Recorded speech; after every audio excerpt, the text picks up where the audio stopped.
আলহামদুলিল্লাহ।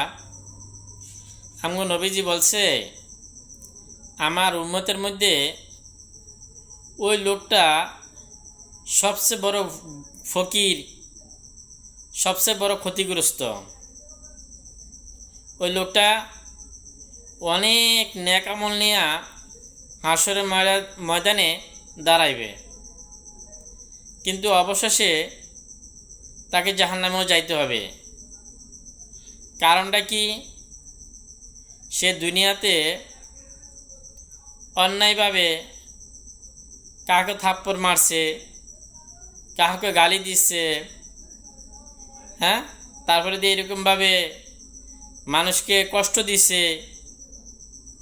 তো এই কষ্ট দেওয়ার কারণে কাল হাসরের ময়দানে আল্লাহর দরবারে তার মামলা হয়ে যাইবে, বদলা দেওয়া হইবে।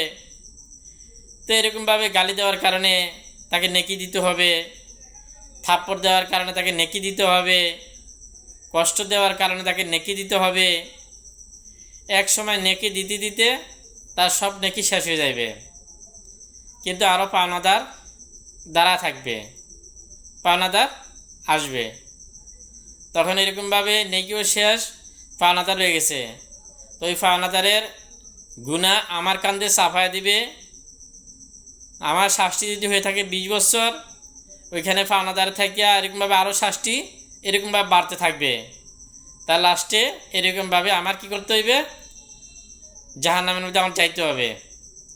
এই জন্য ইনশাআল্লাহ আমরা মানুষের সাথে ভালো ব্যবহার করব, পারলে মানুষের উপকার করব, না পারলে ক্ষতি করব না।